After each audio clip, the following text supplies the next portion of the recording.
Primera de Corintios capítulo 4, ¿ya estás ahí? Vamos a orar para comenzar.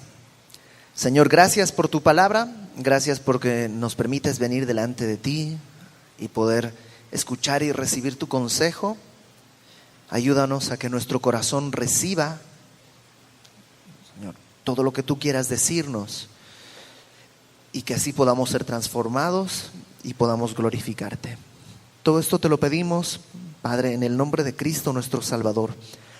Amén. Pablo, en la primera carta, hemos estado en estos primeros capítulos, ha estado hablando acerca de la división que está viviendo la iglesia de Corinto. Alguien ha dicho que la primera carta a los Corintios es como el acta constitutiva de la iglesia. Y en muchos sentidos es así, porque está empezando a tocar temas que son comunes a todas las iglesias, este tema de la división. Y Pablo decía que el asunto que estaban viviendo era porque estaban viendo las cosas de una manera carnal, estaban viendo las cosas de una manera no espiritual, estaban siendo guiados por una sabiduría humana. Y en la sabiduría humana hay competencia, fulanito predica mejor que sutanito y así. Y eso estaban haciendo los corintios. Por eso decían, no, yo prefiero a Pablo, yo prefiero a Apolos. Y estaban dividiéndose, como echando a competir a Pablo contra Apolos, cuando ni Pablo ni Apolos están en una carrera. Pero la sabiduría humana con la que estaban escuchando todo eso estaba produciendo este tipo de divisiones. La semana pasada vimos cómo Pablo nos explica que la iglesia es como un edificio, específicamente como un templo, en el que cada uno de nosotros, el cimiento del templo, del edificio, es Cristo mismo. Cristo es el que edifica el edificio, pero cada uno de nosotros sobreedifica, cada uno de nosotros hace su aporte sobre esa edificación, y lo podemos hacer, digamos, espiritualmente con sabiduría de Dios, o lo podemos hacer carnalmente con sabiduría humana, y el resultado va a ser pues según lo que hagamos, ¿no? Ahora Pablo, en el capítulo 4, va a poner una mirada sobre sí mismo para explicarnos lo que es o lo que debe ser un ministro de Cristo. Ahora, no quiero que empieces a pensar, ok, entonces ya sé cómo deben ser los pastores, y empezar a juzgar a los pastores. Ese pastor no hace esto, aquel pastor no hace aquello, porque estaríamos haciendo otra vez lo mismo que están haciendo los corintios. Un ministro de Cristo es todo creyente. Todos nosotros estamos llamados a pastorear a alguien. Si eres padre de familia, estás pastoreando a alguien necesariamente. ¿Qué es lo que hace un pastor? Provee el alimento para sus ovejas. Por eso todos estamos llamados a proveer de alimento. ¿Y con qué vas a alimentar? ¿Con chatarra o con el alimento de la palabra? Entonces, ya que todos estamos en esto, espero que te puedas ver reflejado en estos versículos y que no estés nomás pensando a quién le podemos colgar esto. Esto es algo de cada uno de los creyentes. Y lo primero que Pablo va a decirnos acerca del ministro es que el ministro debe ser fiel. Versículos 1 al 6. Dice capítulo 4, así pues, o sea, por todo lo anterior, ya que todos somos piedras vivas que estamos edificando este templo, no dice Pablo que hay rangos, no, todos somos, así pues, todos somos este edificio. Se enfoca en sí mismo y dice, téngannos los hombres por servidores de Cristo y administradores de los misterios de Dios. Ustedes están queriendo echarme a correr contra Apolos, pero no somos corredores, somos, dice, servidores de Cristo. La palabra servidor ahí en el versículo 1 habla de alguien que está bajo una autoridad, alguien que está bajo la supervisión de otra persona, o sea, alguien que no es el dueño del asunto, sino que está bajo la supervisión de alguien más. De hecho, y yo no estoy tan de acuerdo por una serie de cosas, pero la palabra servidores ahí en griego es la palabra uperetes, Y algunos piensan que uperetes es como se le llamaba al remero que está más abajo en una galera. No sé si conoces los barcos de la antigüedad. Tenían pues varias filas de remos a ambos lados. Y el uperetes era uno de los remeros, pero no el que estaba arriba, sino el que estaba abajo. Ese no ve para dónde va, nomás rema al ritmo que toca el que está en el tambor y no decide ni el destino, ni la velocidad, ni nada, nomás obedece. Algunos piensan que esa palabra hace referencia a eso. Yo creo que es estirar demasiado el texto. Yo creo que simplemente habla que Pablo dice, somos servidores. Servidores. Nosotros, Pablo, Apolos, Pedro, no estamos sobre todos en la iglesia, sino Cristo está sobre nosotros y nuestra tarea es servir. Yo digo esto porque, fíjate la segunda palabra, dice somos administradores de los misterios de Dios. La palabra administrador en griego es oikonomos, de donde viene, oiko es casa, es de donde viene nuestra palabra economía, ¿no? Viene de esa misma raíz, porque la economía habla de la administración de los bienes del hogar. Entonces, el oikonomos, que dice Pablo, es el, pues no sé si tú has vivido en una casa así, a mí no me tocó, pero en algunas casas sé que hay un personaje que es el mayordomo. En aquella época era muy común el mayordomo. El mayordomo era el que administraba los recursos de su patrón. Él no es dueño. O sea, él ve que pongan la vajilla de plata, pero no es su vajilla. Él ve que pongan ahí el faisán o no sé qué que vayan a comer, pero no es su faisán.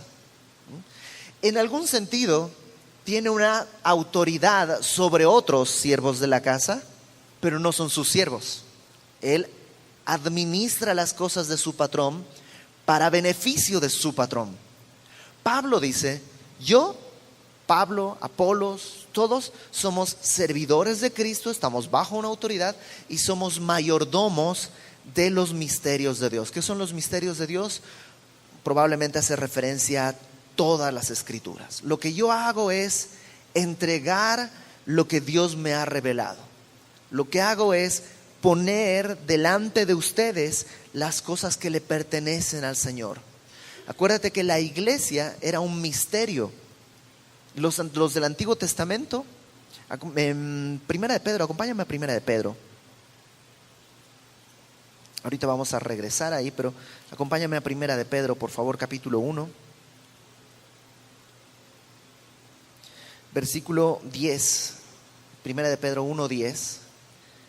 Dice, los profetas que profetizaron de la gracia destinada a vosotros, inquirieron diligentemente, indagaron acerca de esta salvación. O sea, los profetas estaban ahí leyendo, buscando, entendiendo, estaban queriendo saber de qué se trataba, escudriñando qué persona y qué tiempo indicaba el Espíritu de Cristo que estaba en ellos, el cual anunciaba de antemano los sufrimientos de Cristo y las glorias que vendrían tras ellos. Los profetas buscaban y querían entender, pero no entendían. No entendían. Cuando el salmista está escribiendo el Salmo 23, David no está dándose cuenta que está hablando de Cristo. Y así los profetas hacia adelante no lograban entender, porque la iglesia en el Antiguo Testamento era un misterio. Nadie concebía que un día estarían de todas las naciones, de todo pueblo, de toda tribu, de toda lengua, reunidos adorando al mismo Dios. Entonces Pablo lo que dice es, mi tarea es simplemente administrar, entregar todos los misterios de Dios. Verso 2. Ahora bien, ya que soy administrador, se requiere de los administradores que cada uno sea hallado fiel. Y eso Dios piensa de ti y de mí también. Yo, Ibert, estoy llamado a administrar los misterios de Dios a mi esposa y a mis hijos, además de mi tarea aquí en la iglesia. Tú tienes esa misma responsabilidad. Lo bonito es que lo que Dios pide no es que seamos exitosos, porque otra vez, ¿cómo mediríamos el éxito? Solo con sabiduría humana. ¿Cuánta gente va a la iglesia? ¿Cuántos bautizos tuviste? ¿Qué es eso? Pura sabiduría humana. Lo que Dios pide no es éxito, sino fidelidad. ¿Cuál es el profeta más exitoso del Antiguo Testamento? Jonás. Jonás es el más exitoso. Jonás predicó en Nínive, predicó sin ganas, predicó sin gracia, nada más paró y dijo, dentro de 40 días Dios va a destruir esta ciudad. Eso fue el mensaje de Jonás. Y toda Nínive se convirtió. Ya quisiéramos todos tener ese nivel de éxito que tiene Jonás. Pero Jonás es un profeta rebelde. Jonás no quería hacer la voluntad de Dios. Ahora, ¿cuál es el profeta más fracasado? El loser del Antiguo Testamento. Jeremías. Jeremías profetizó por años y ni uno creyó. Pero fue fiel. Dios le dijo, dirás esto. Nada más.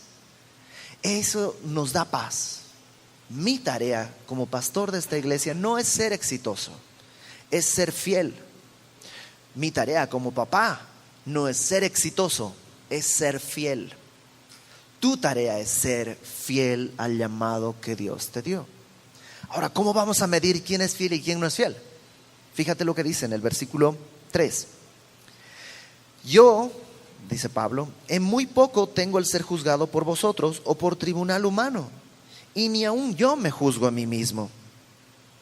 Porque aunque de nada tenga mala conciencia, no por eso soy justificado, pero el que me juzga es el Señor. Dice Pablo, a mí no me interesa mucho el juicio que ustedes tengan de mí. No es lo que me motiva.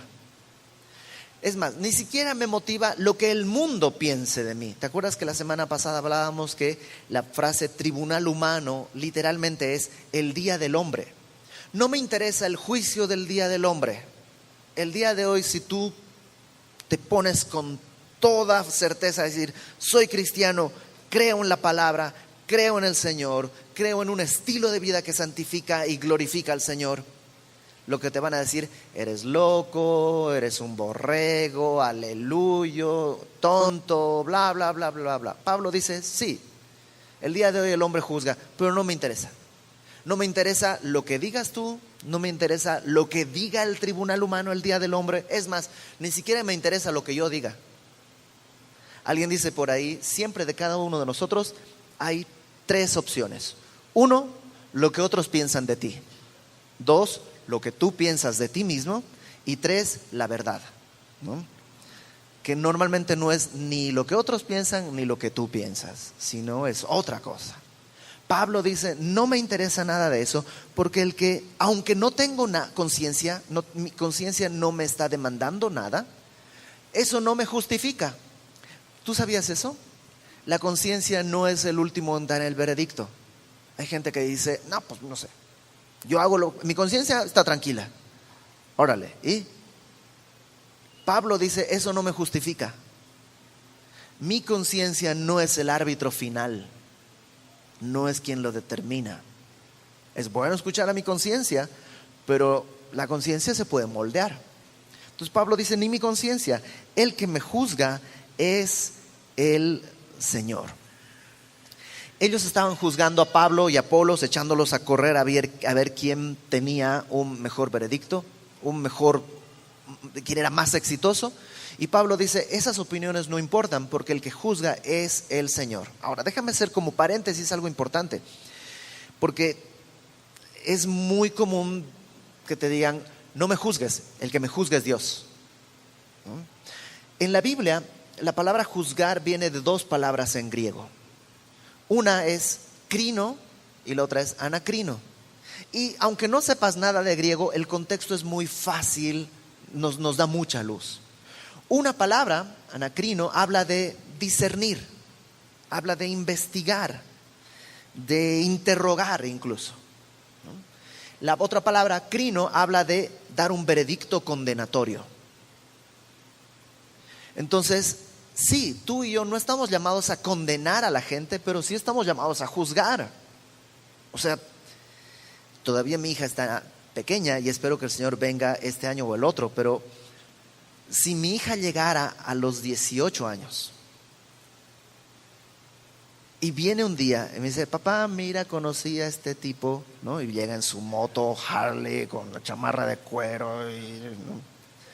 O sea, la imagen que tú quieras poner ahí, ¿no? Escuchando reggaetón, ¿no?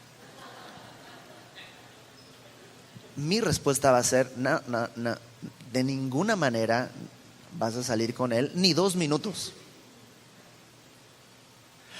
¿Me estás juzgando? Por supuesto.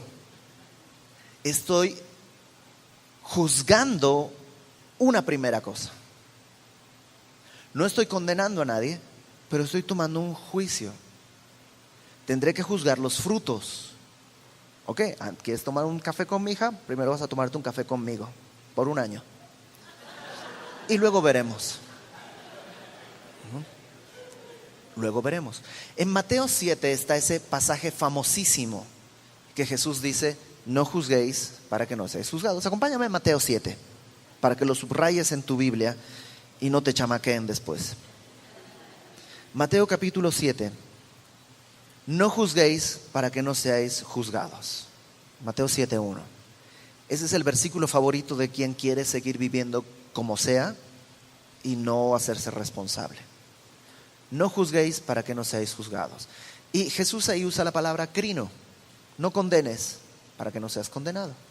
Fíjate en el versículo, mismo capítulo, versículo 15. Mismo capítulo, Mateo 7, pero ahora en el versículo 15 dice, guardaos de los falsos profetas, que vienen a vosotros con vestidos de ovejas, pero por dentro son lobos rapaces. ¿Cómo voy a saber que es un falso profeta que nomás está disfrazado? ¿Cómo voy a saberlo? Versículo 16, por sus frutos los conoceréis. ¿Acaso se recogen uvas de los espinos o higos de los abrojos? Así todo buen árbol da buenos frutos, pero el árbol malo da frutos malos. No puede el buen árbol dar malos frutos, ni el árbol malo dar buenos frutos. Todo árbol que no da buen fruto es cortado y echado en el fuego. Así que por sus frutos los conoceréis. Yo no puedo condenar a una persona, pero sí estoy llamado a juzgar las cosas que son evidentes. ¿Sabes? Es necesario juzgar en ese sentido. Pero no era así como estaban juzgando los corintios. Los corintios estaban juzgando diciendo, este es mejor, este es mejor, este es mejor. No estaban evaluando los frutos, estaban nada más atendiéndose en sus gustos. Entonces, Pablo está tratando de decirles, no juzguen. ¿Por qué?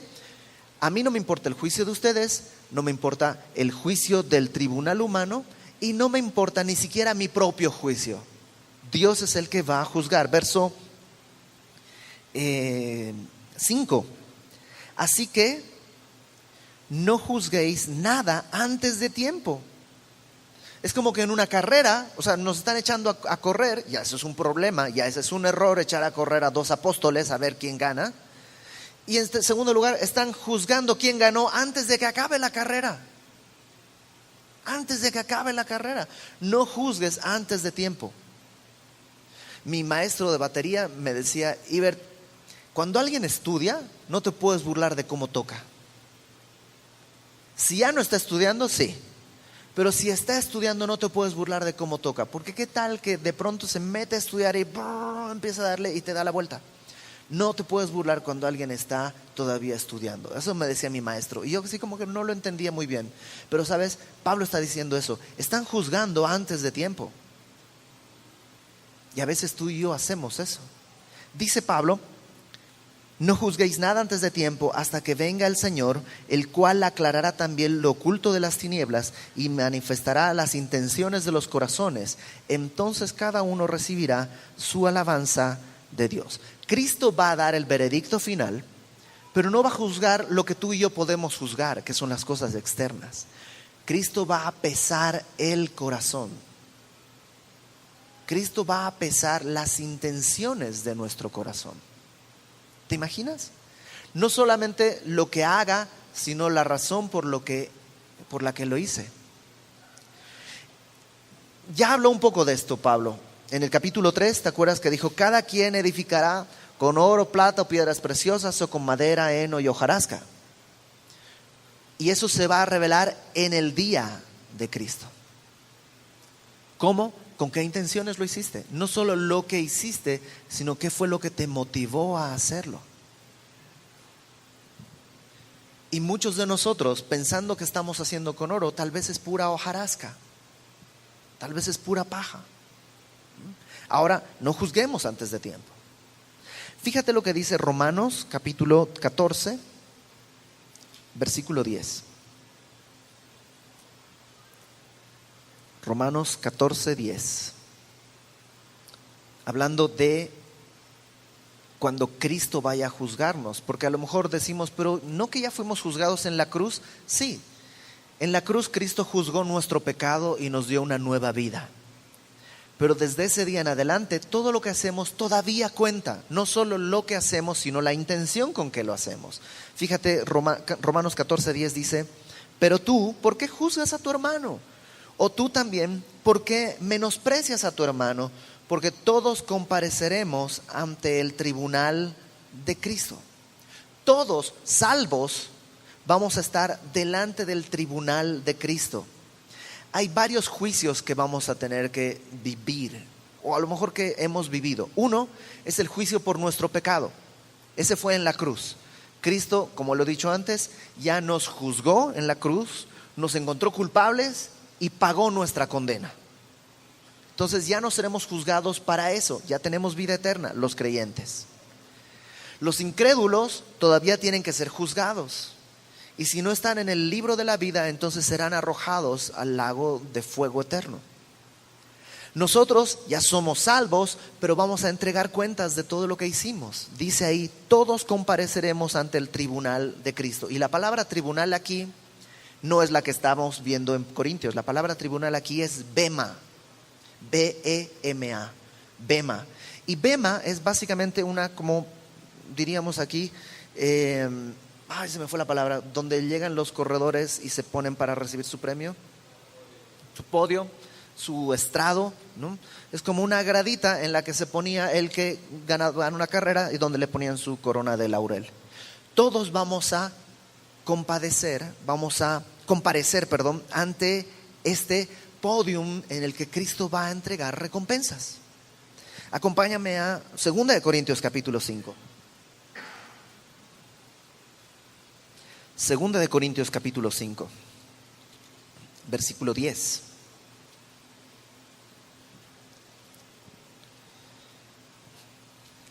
Vamos a leerlo desde el 6. 2 Corintios 5, 6. Así que vivimos confiados siempre y sabiendo que entre tanto que estamos en el cuerpo, estamos ausentes del Señor. Porque por fe andamos y no por vista. Pero confiamos y más quisiéramos estar ausentes del cuerpo y presentes al Señor. Por tanto, procuramos también, o ausentes o presentes, serle agradables. Pablo dice, nuestro anhelo, mientras estemos vivos, es tratar de agradar a Dios. Y alguien diría, ¿pero por qué si eres salvo? Verso 10. Porque es necesario que todos nosotros comparezcamos ante el tribunal de Cristo, misma palabra, bema, para que cada uno reciba según lo que haya hecho mientras estaba en el cuerpo, sea bueno o sea malo. O sea, por obras nadie será salvo.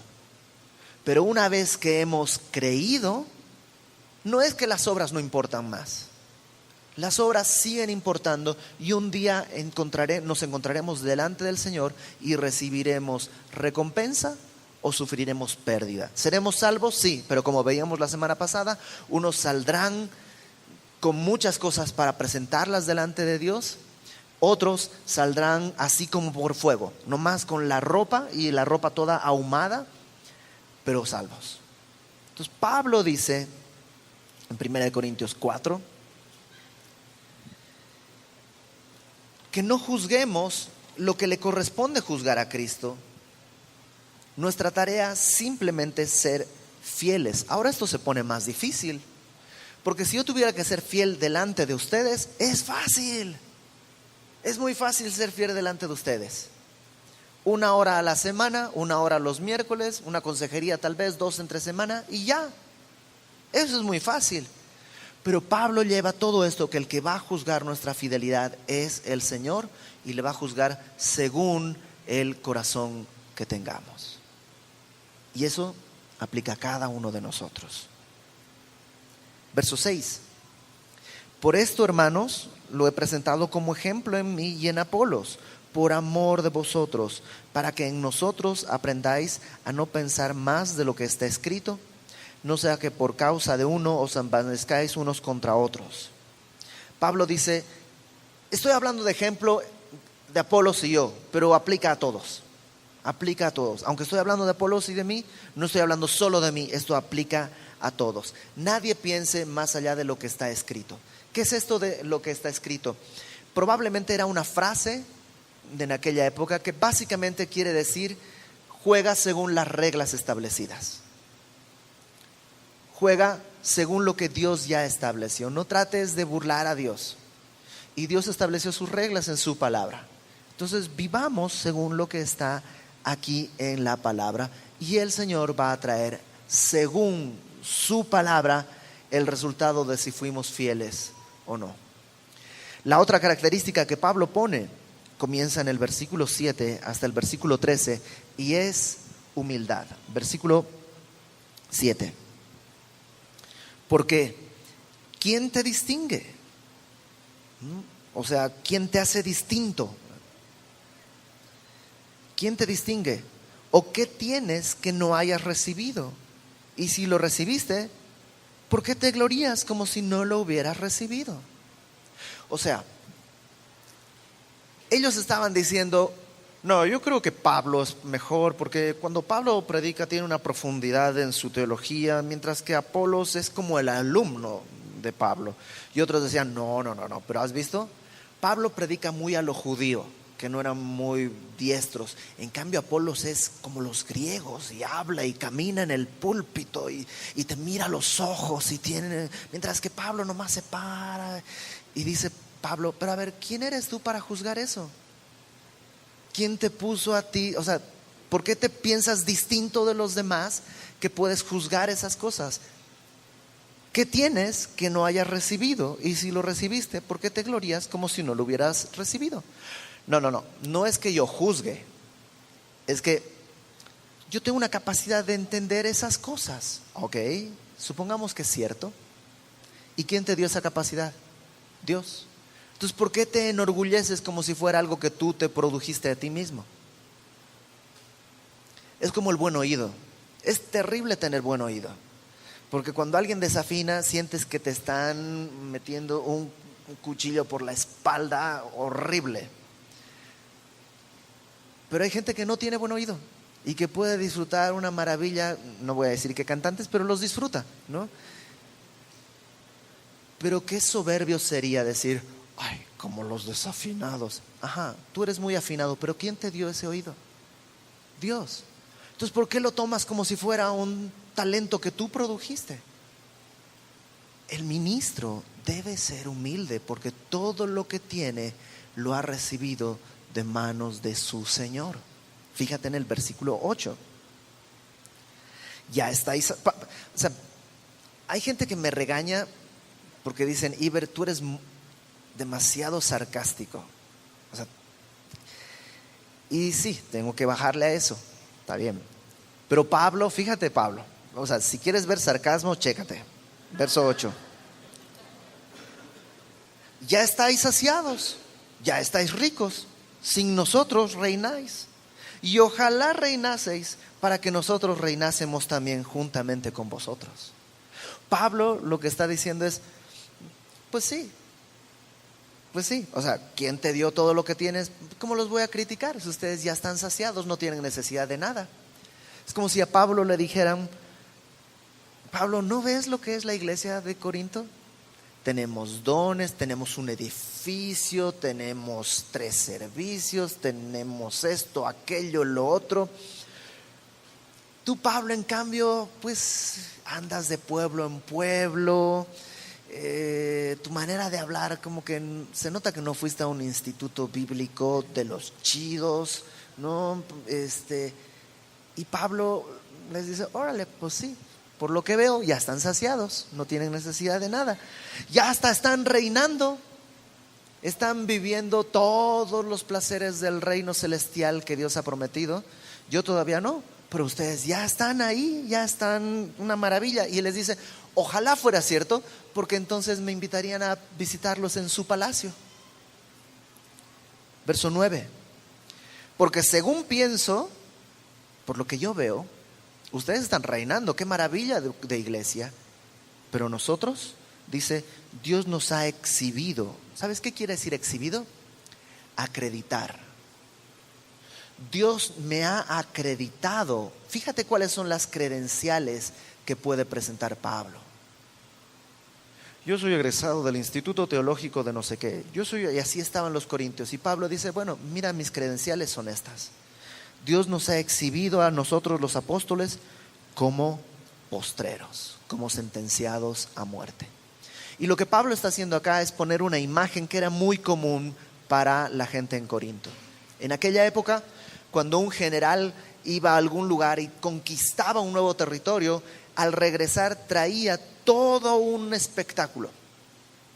Y primero iba pues el general, ¿no? Con todo su traje de gala y después el ejército vencedor, luego iban los botines, no los botines, sino el botín de guerra, todo lo que estaban trayendo del lugar que habían conquistado. A lo mejor después venían los gladiadores que iban al festejo, ¿no? Iban a luchar para, pues, en el festejo, en el circo, y ellos venían también con sus armaduras y todos. Y al final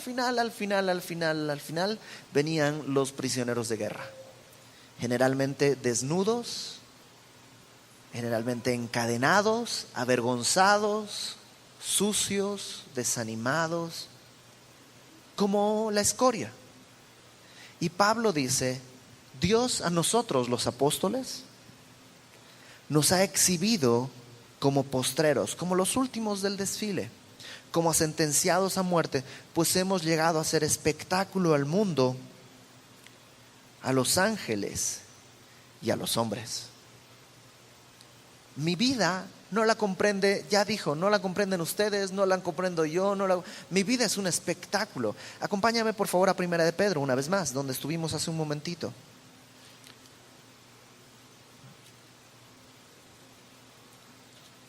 Primera de Pedro, capítulo 1, versículo 12. Justo después de lo que leímos hace un rato, que los profetas estaban inquiriendo en lo que iba a venir. Verso 12, Primera de Pedro 1, 12. A estos se les reveló que no para sí mismos, o sea, no, ellos lo que tuvieron de revelación no era para sí.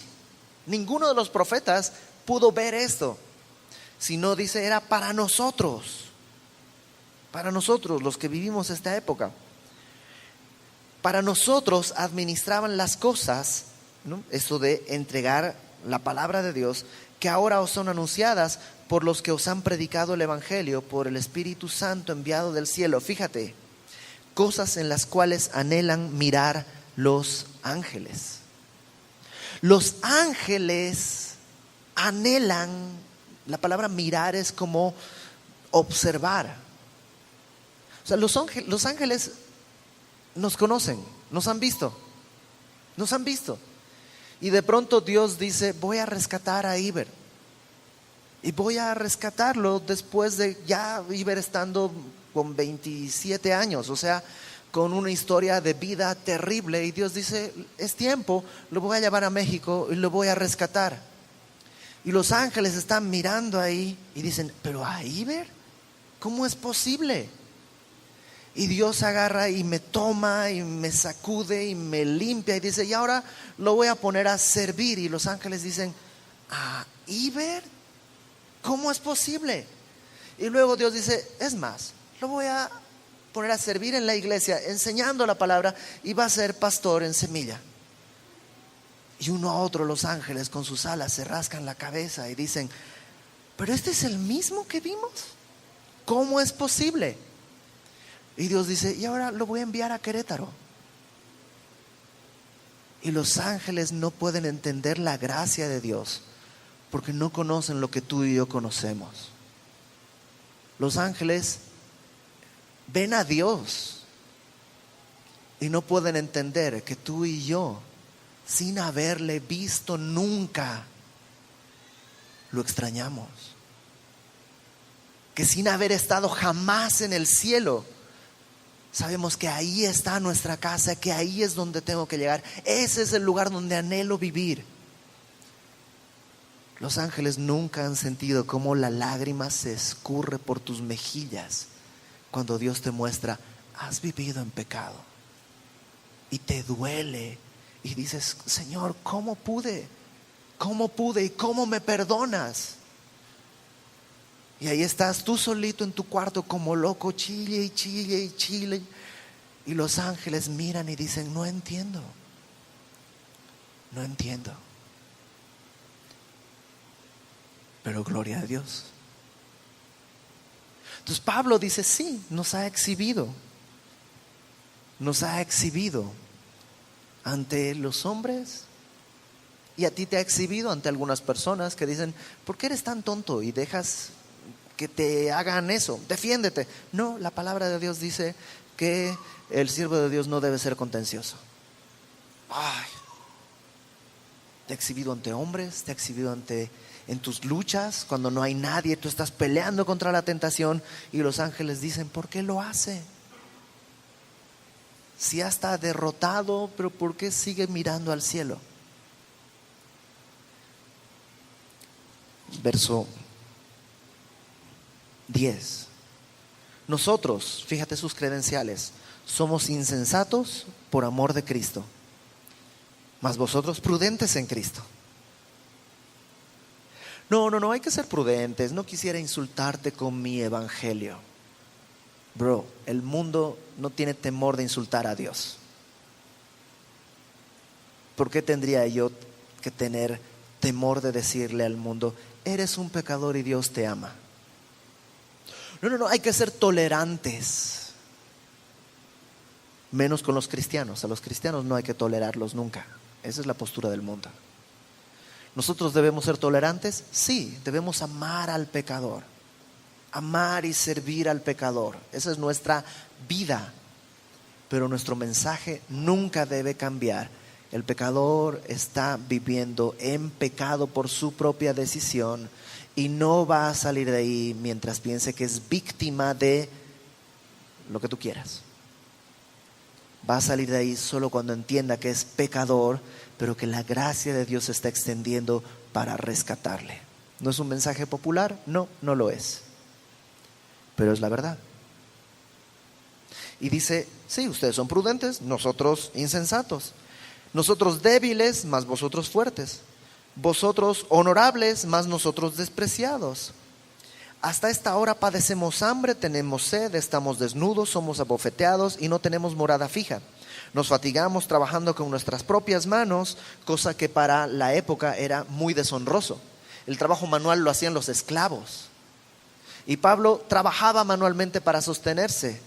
Y dice: ay, es que Pablo, si fuera tan inteligente, tendría siervos, pero no, él lo hace con sus manos. Ay, qué vergüenza. Y no, dice Pablo: sí, eso es lo que es mi vida. Trabajamos con nuestras propias manos. Nos maldicen y bendecimos, padecemos persecución y la soportamos, nos difaman y rogamos. Hemos venido a ser hasta ahora como la escoria del mundo, el desecho de todos. Somos la escoria del mundo, dice Pablo. Dice C.S. Lewis, el que escribió las Crónicas de Narnia, que cuando el evangelio vino a su vida, lo primero que pensó es: perdí todo cuando vino el evangelio. Y sabes, así es. Hay un evangelio que te dicen: ven a Cristo y todo se va a arreglar y todo va a estar bien y no sé qué. Pero la verdad es que, sabes que ven a Cristo, pero vas a perder todo. Vas a perder todo.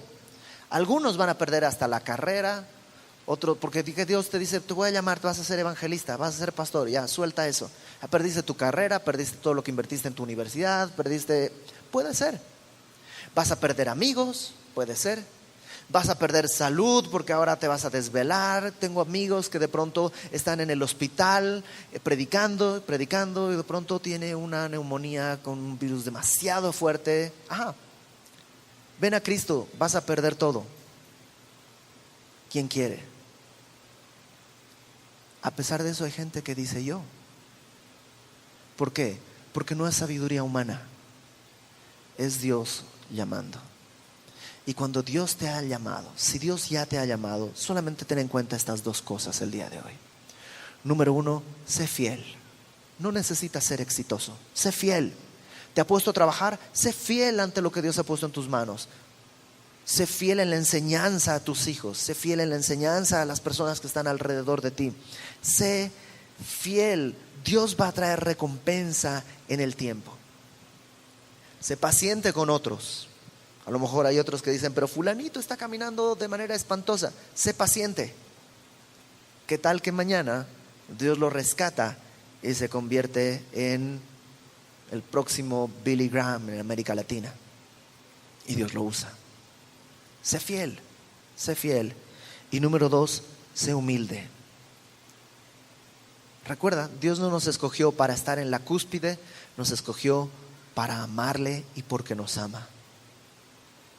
Y a lo mejor dentro de su plan está en que padezcamos algunas cosas. No importa. Un día el Señor va a traer paz que nunca hemos visto. Un día el Señor va a traer gozo como nunca el mundo puede dar. Ok. Vamos a orar. Señor, gracias porque nos permites venir a ti así como somos.